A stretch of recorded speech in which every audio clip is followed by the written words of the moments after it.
Salutations, greetings. What's up, dudes? Anyway, hi. Today I'm going to be talking about week 4. Yes, I'm recording this after immediately recording week 3. Did I procrastinate about recording these for 2 weeks? Yes. Oh well. Anyway, so week 4, Monday. We basically have the whole set list sorted. We went over and practiced a bunch of it, an absolute load of it on the weekend. Um, So on the Monday, we spent most of the time learning some of the songs. What ones did we learn? That's the question. Kickstart My Heart went so much better than what I thought it would. Honestly, like there was one small bit where Alyssa went a bit too high for the thing because Vince Neil and because of like the glam and hair metal type singing.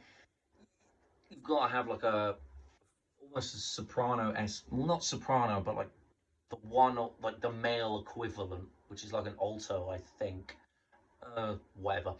Anyway, um, yeah. So we're just saying, look, just skip that bit. Have Luca do it. You can just do a lower version and harmonize the lower harmony or whatever. But yeah, went fantastically. American Idiot, fantastic. Absolute no issues. All the small things we added, no issues. Fantastic track. Um, really, we spent the entire day learning the set. We went over choices one or two times. Again, nothing to change. We just went over it for the sake of going over it. So yeah, it was a lot of. This set is becoming really fun. So the one song which, spoiler alert, we got rid of. I was not looking forward to do was Naive. We binned it because I couldn't play it. It was the last song I had to learn on the set, and I just realised I don't want to. Not only do I not want to, it took me 40 minutes and I still couldn't get that intro down. That's how hard it was. But anyway, afternoon began doing choices. So worked out the BPM for it. I thought it was like 142. Turns out it's 115. I can't math. Um, so went in, recorded a guide track. Took us 2 attempts. Not bad, not awful. I'll take it. So what do we do after? So we got that done. Gabe went in to do drums.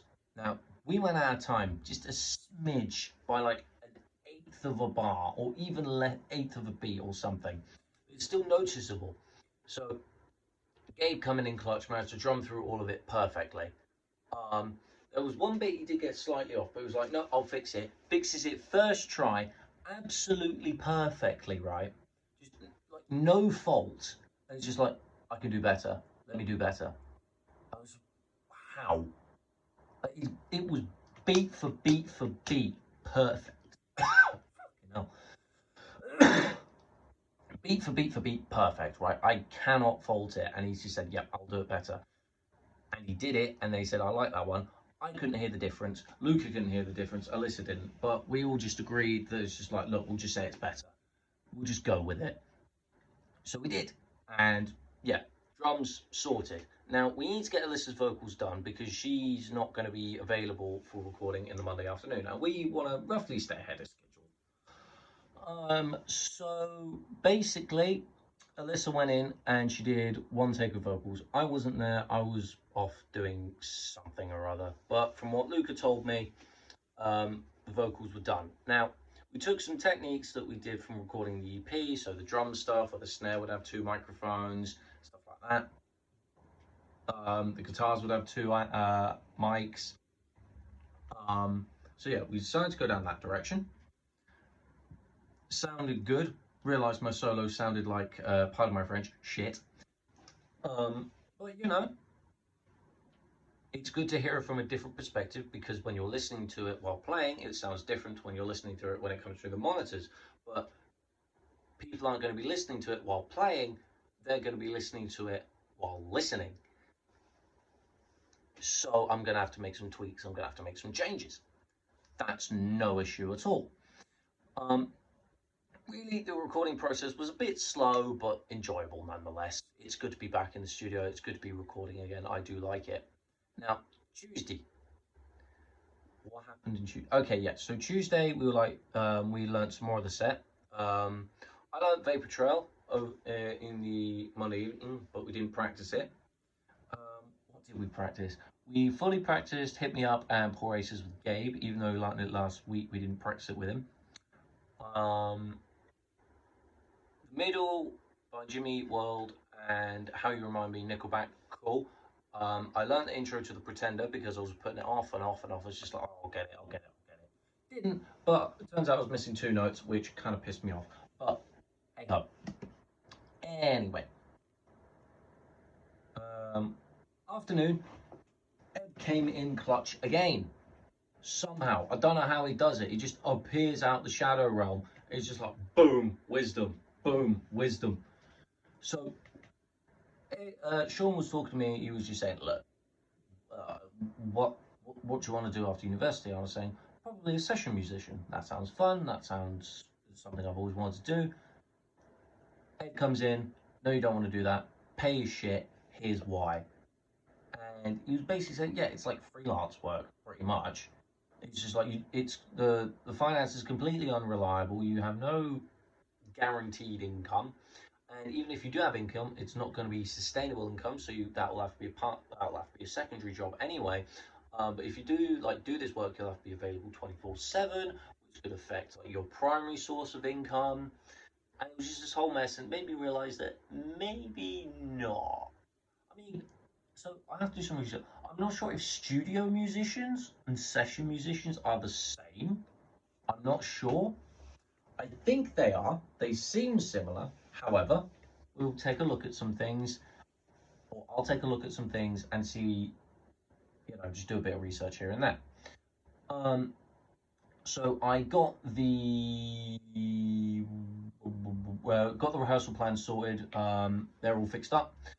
I also have the videos of the progression of choices coming together.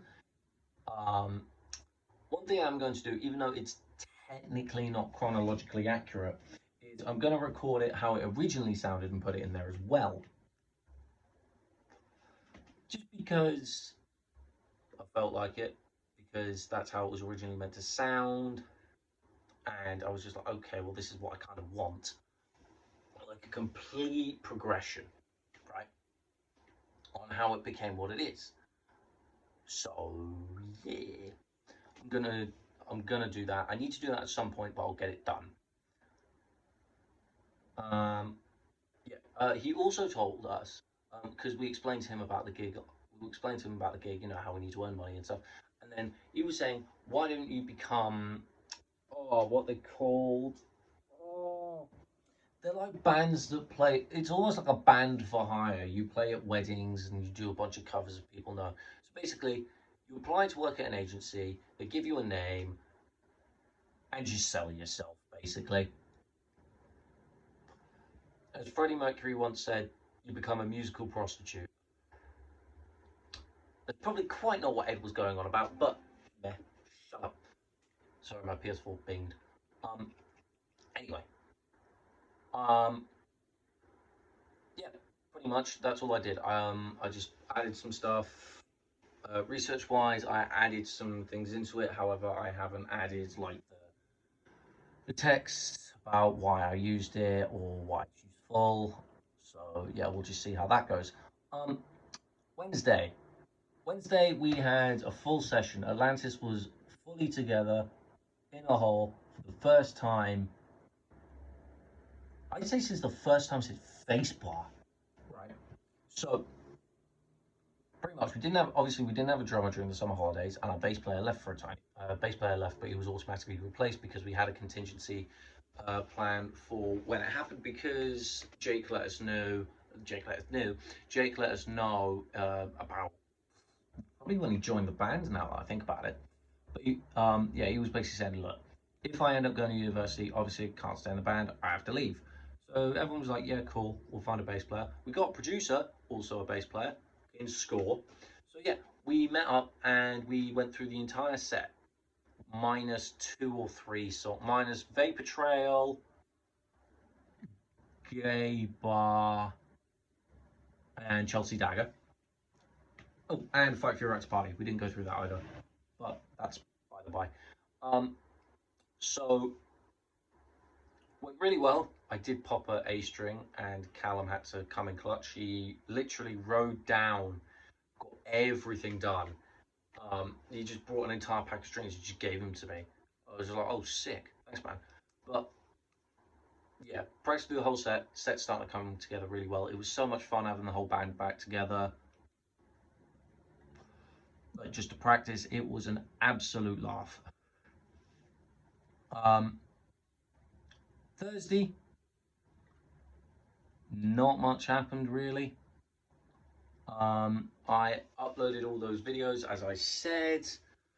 Um, what did I do on Thursday? I'll be honest, I probably just lounged around and didn't really do much. I know I'm not meant to say that, but genuinely, I just lounged around and did not do anything. The only things I can say is that we didn't have that.